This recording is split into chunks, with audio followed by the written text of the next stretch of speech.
Okay my dear masters, రోజుకొక మంచి మాటలో ఈరోజు ఆనందపు అల 45వ రోజు తెలుసుకుందామండి.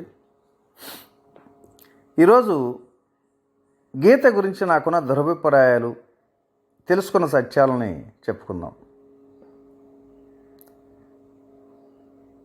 చిన్నతనం నుంచి కమ్యూనిజ భావాలతో ఉన్న నాకు అసలు ఆధ్యాత్మిక గ్రంథాలు నచ్చేవి కావు.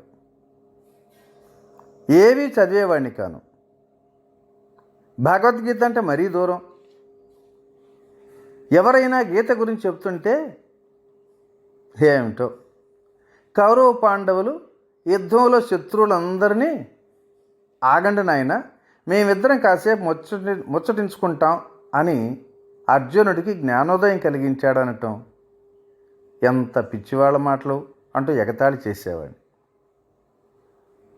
అలాగే రోజు భగవద్గీతను 3 సార్లు పారాయణం చేశాననటం, పూజ గదిలో పెట్టి పూజిస్తాననటం, ఎక్కడికి వెళ్ళినా అంతా మంచిగా జరుగుతుందంటూ చంకల్లో సంచుల్లో పెట్టుకుని తిరగటం, చనిపోయిన శవాల దగ్గర ఘంటసాల భగవద్గీత పాటలు పెట్టడం, ఇవన్నీ చూసిన తర్వాత నాలో నేను బాగా నవ్వుకునేవాడిని. అందులో చెప్తున్నటువంటి ఆశారాహిత్యం, నిష్కామ కర్మ, వైరాగ్యం, శరణాగతి, ఇవన్నీ ఎంత పిచ్చి మాటలు.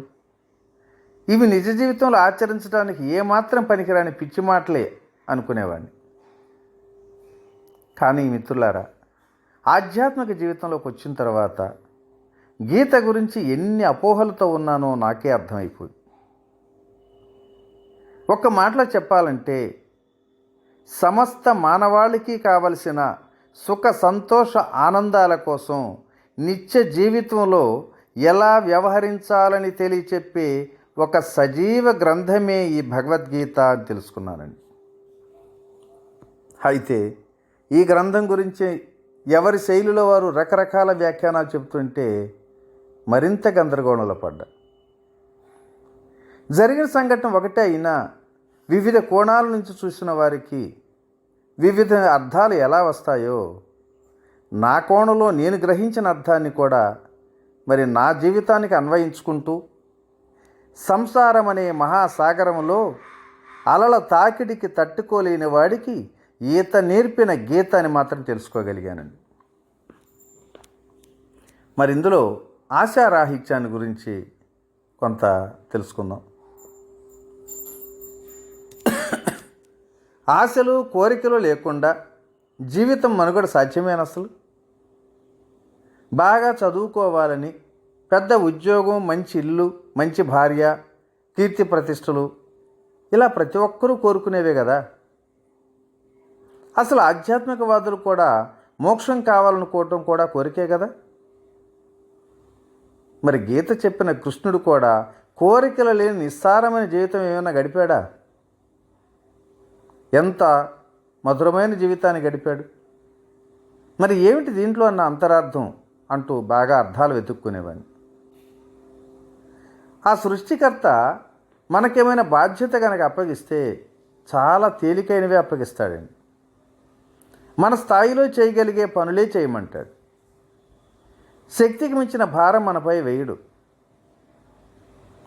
ఆకాశంలో సూర్యుడి రూపంలో నిరంతరం వెలిగే పెద్ద దీపాన్ని ఇచ్చాడు కదా మనకి. ఆ సూర్యుడి వెలుగు మన ఇంట్లోకి రావటానికి తలుపులు, కిటికీలు మాత్రం తెరుచుకోమన్నాడు. అంతే కదా. ఇది ఎంత చిన్న పని అండి. అలాగే పగలు రాత్రి ఏర్పడాలని ఆ భూమిని తానే తిప్పుతున్నాడు. ఇది కూడా మన చేత కాదు. కాకపోతే రాత్రి బాగా నిద్రపోయి పగలు మాత్రం మెలకువగా ఉండమన్నాడు. ఎంత సులువైన పనో. సముద్రంలో ఉప్పు నీటిని ఆవిరిగా చేసి మేఘాల్లో నింపి అవసరమైనప్పుడు మనకు వర్షం కురిపిస్తున్నాడు. దీని ద్వారా కాస్త పొలం దున్నుకొని పంటలు పండించుకొని తినమంటున్నాడు. ఇది కూడా చిన్న పనే కదా. అలాగే ప్రాణవాయువు మనకు జీవనాధారం.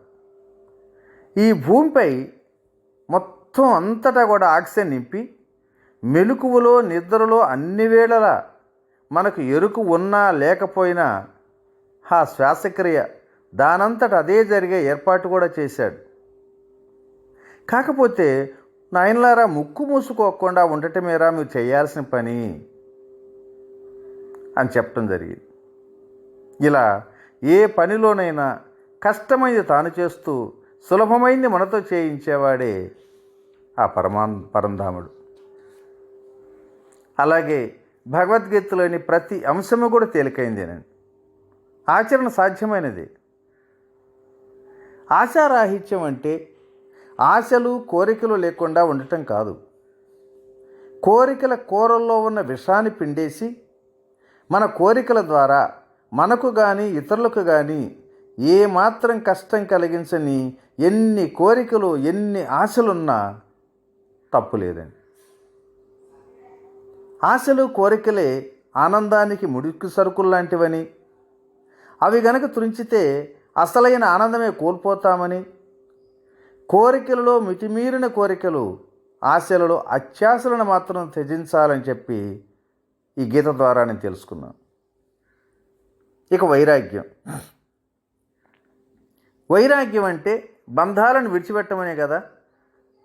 భార్యాబిడ్డలను సంసార బంధాలను వదిలి అడవికి పోయి మీ బ్రతుకు మీరు చావండి అంటూ కాషాయం కట్టి తంబూరాలు పట్టుకొని తత్వాలు పాడటం అనే అపోహలో ఉన్న నాకు వైరాగ్యంలో ఉన్న వింత బంధాన్ని బాగా అర్థం చేసుకున్నాను.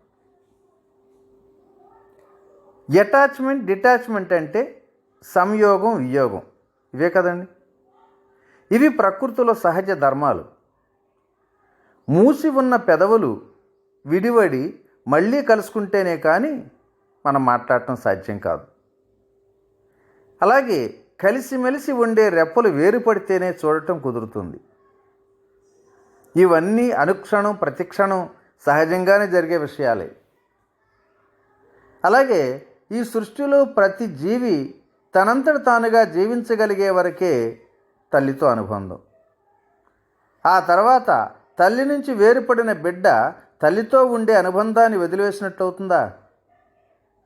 అలాగే బయట తిరిగి కాసేపు చెప్పులతో ఉంటాం, ఇంటికి రాగానే చెప్పులు వదిలేస్తాం. ఆ చెప్పులతో బంధం బయట ఉన్నంతవరకే కదా.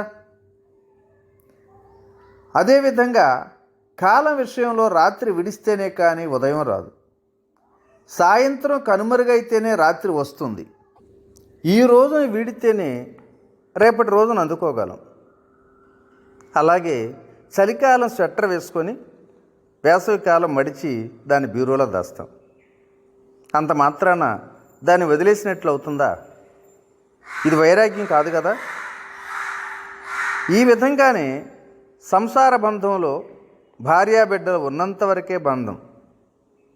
పోయిన తర్వాత కూడా నా భార్య, నా పిల్లలు, నా భర్త అంటూ మరువలేక జీవితాన్ని నరకప్రాయం చేసుకునే వాళ్ళకే ఈ వైరాగ్యం. ఇదే వైరాగ్యంలోని వింత బంధం అని నాకు బాగా అర్థమైపోయింది. ఓకే ఫ్రెండ్స్, మరి ఈరోజు ఈ మంచి మాట ఎంతటితో ముగించుకుందాం. రేపటి రోజుని మరి ఈ గీతలో మరికొన్ని విశేషాలు కూడా తెలుసుకుందాం. Thank you. ఇట్లు మీ రామిరెడ్డి మానస్తరావు.